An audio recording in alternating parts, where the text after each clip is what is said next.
दोस्तों कहते हैं कि रामायण के उत्तरकांड में भगवान राम ने सीता जी का निष्कासन कर दिया था जनता के कहने पर। जनता ने ऐसा कहा कि सीता जी अपवित्र हैं। सीता को रावण 4 महीने तक अपने यहाँ रखा और राम ने अपने यहाँ लाकर और उसे महारानी भी बना दिया, इसलिए सीता अपवित्र हैं।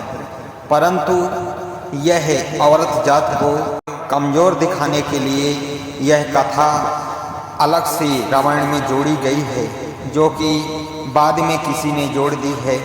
यह वाल्मीकि जी की कथा नहीं है। वाल्मीकि ने ऐसा कुछ भी नहीं लिखा।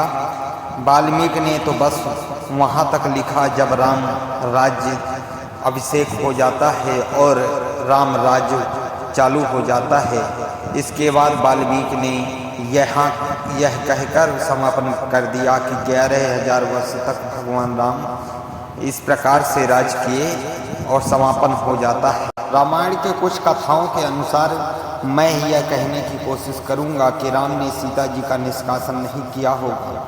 भगवान राम ने जब बाली का वध कर दिया था और बाली ने यह प्रश्न पूछा था कि हे प्रभु, तुमने मुझे क्यों मारा, सुग्रीव आपको क्यों प्यारे हो गए, यह कारण बता दीजिए मुझे। राम बाली का प्रश्न का उत्तर देते हुए कहे थे कि हे बाली, तुम सुग्रीव का वध भी कर देते तो भी मैं तुम्हारा वध न करता, और सुग्रीव का राज्य छीन लेते तो भी वध न करता, परंतु तुमने सुग्रीव की स्त्री को छीना था, इसलिए मैंने तुम्हारा वध किया है।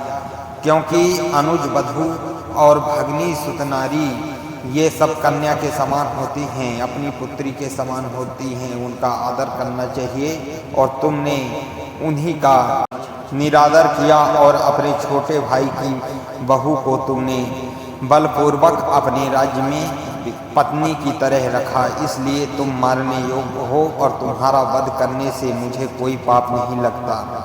दूसरी कथा के अनुसार जब भगवान राम मिथिला नगरी सिया स्वयंवर देखने जा रहे थे तो रास्ते में उन्हें अहिल्या माता का आश्रम दिखाई दिया और अहिल्या के दर्शन पाकर वो धन अपने आप को मानने लगे और उनकी कथा सुनकर उन्होंने अहिल्या का उद्धार किया, अपने चरणों से स्पर्श करके, और उन्हें प्रणाम भी किया।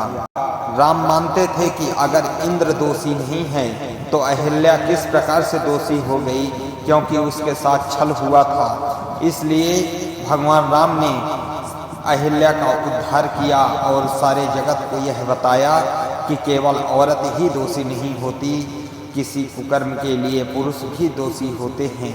इस प्रकार से राम के इस चरित्र को से समझा जा सकता है कि राम का चरित्र कितना महान था। राम ने किस प्रकार से सीता जी का निष्कासन किया होगा, परंतु फिर भी रामायण के उत्तरकांड में यह कथा लवकुश कांड के रूप में प्रचारित हुई और लोग मानते हैं कि सीता का निष्कासन भगवान राम ने किया होगा, परंतु ऐसा सत्य नहीं है। राम के और भी गुण हैं, जैसे कि राम का जब वनवास हुआ था तो सीता जी को जब कैकेयी माता वनवासी रूप धारण करने के लिए उन्हें वस्त्र देते हैं तो सीता जी से पहनते नहीं बनता, तो राजसभा के बीच में ही कहते हैं कि राम भगवान ने सीता जी को वस्त्र पहनाया था। और जब वो उस समय लोगों के बातों का यह नहीं सोचा कि लोग क्या कहेंगे, तो वो लोक निंदा के कारण क्या वनवास दिए होंगे, यह सोचने वाली बात है। रामायण में शंभुक वध भी लिखा हुआ है, जो कि पूर्णतया झूठ के आधार पर लिखा हुआ है, क्योंकि राम केवट राज और केवट से किस प्रकार से मित्रता की थी यह सभी रामायण में जानते हैं। और केवट का आदर मित्र रूप में अपनाया हुआ था भगवान राम ने, और उन्हीं राम को शंभुक वध का कारण बताते हैं कि शंभुक नाम का कोई शूद्र था जो कि तपस्या कर रहा था, और वह तपस्या उल्टे लटके हुए कर रहा था, तो राम और देखे न पाओ वहाँ गए और शंभुक का वध कर देते हैं। यहाँ राम का चरित्र पूर्णतः गिराया गया है और शूद्रों के नाम से यह दिखाया गया है कि शूद्र नीच होते हैं। भगवान राम शूद्रों को अगर नीच मानते तो माता सबरी के जूठे बैर न खाते और उनका आदर अपनी माताओं के समान न करते, उन्हें अपनी माताओं के समान आदर किया था।